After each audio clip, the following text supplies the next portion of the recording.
Lee from Bwings production, and I'm here to talk to you today about movie 300. I was going to tell you about movie 300 today in full toga gear.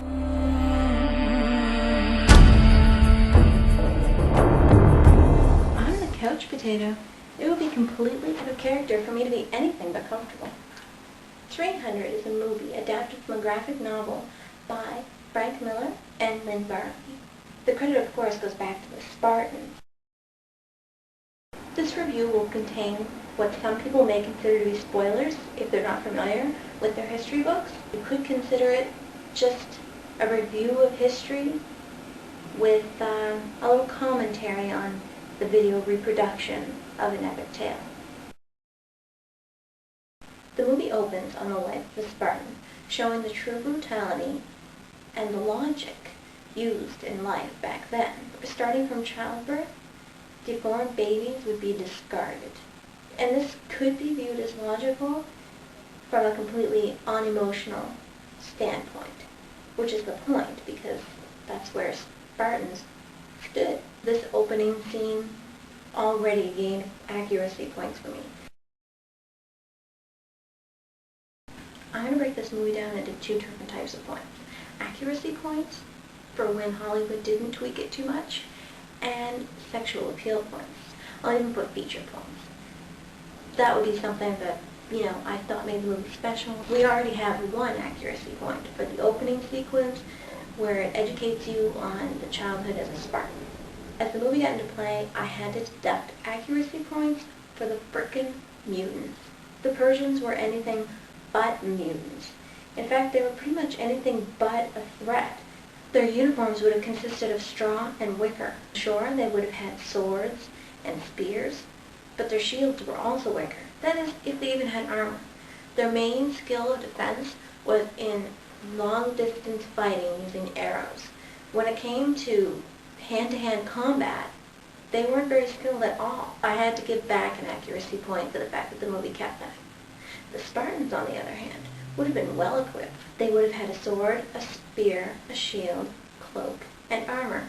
And the armor, which was made of bronze, would have consisted of metal shin protectors, a helmet, bracers, and a chest plate.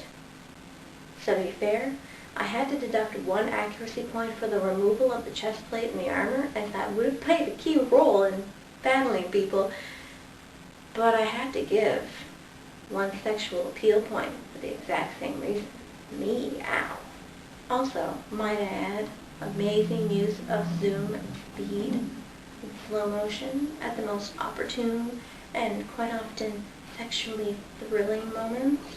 I struggle to follow a battle because cameras like darting here or there and people are crashing together and just stabbing, and at the end of it I have no idea what's going on. But in 300, to follow the actual movement, they used perfectly timed instant zooms and slow motion followed by quick speed so that I could appreciate every move made and every rippling ab flex. Okay, back to the Persians.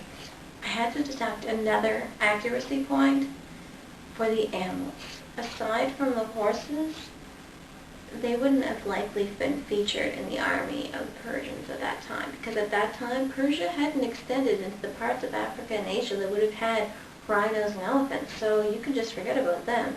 They wouldn't have been there, so away with another accuracy point.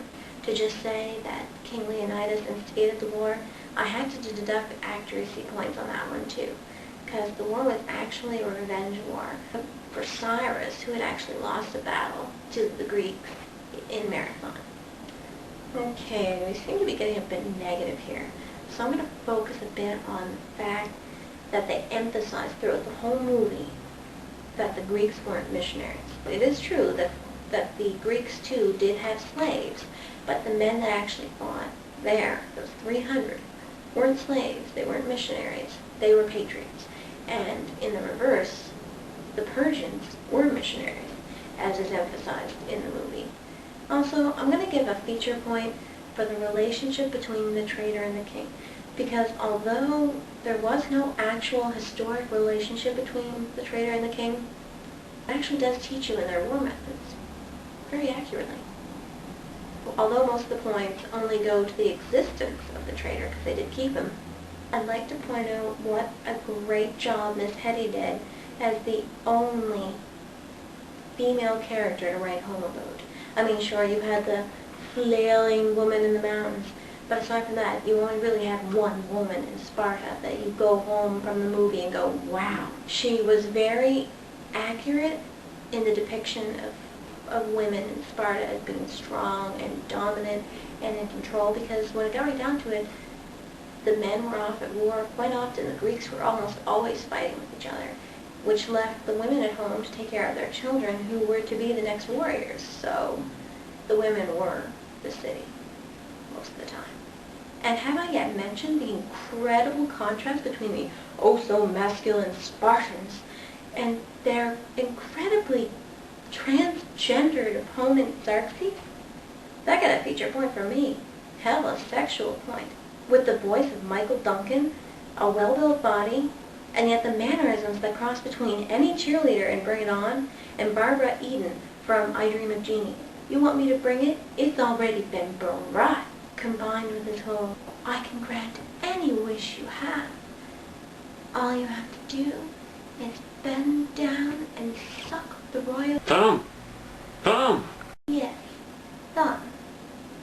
Suck the royal thumb. And while you're at it, kiss the royal jewels as well. Between the real-life Rodrigo Santoro and his character Xerxes, more feature points for that. I will have to take one feature point away, though, for their disastrous mathematical skills in the movie. 300 Spartan warriors. As the war goes on, and we know that they've lost a few people, they still refer to their number of people as 300. It leaves me, and I'm sure many others, shaking their head and going, come on, we know you're down to at least 298. The 700 thespians that we meet in the war is accurate to the history books. And as was pointed out by King Leonidas in the film, the thespians weren't all warriors. They were mostly just city folk. But they were dedicated and they meant business. These 700 did stay at that last battle. That wasn't shown in the film. The 2,000 volunteers as backup, those were who went home. 300 plus 700 plus 2,000 to 300. Now that's a bad math. You're missing 2,000 in the beginning of the movie and 2,700 at the end. By the looks of it, Spartans didn't know how to count very well. Accuracy point deducted for the 700 not being there at the last battle and the 2,000 completely unaccounted for. I'll stop picking on their mathematics skills and look at what really counts. Abs. True and glorious abs. Whew. So where does that put us with points? We have 0 points for accuracy. That's a pretty good balance between Hollywood modifications and true story facts. Yeah, it's a perfect balance, actually. Good job. Then we have 4 sexual points. Whew. Abs.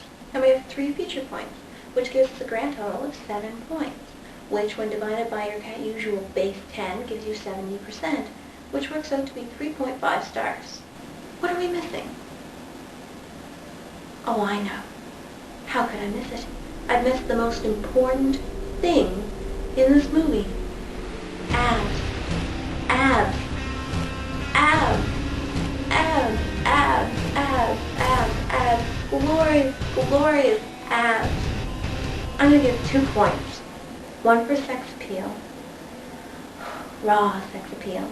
And the other for the men who worked hard, day in and day out, slaving away to get those perfect abs.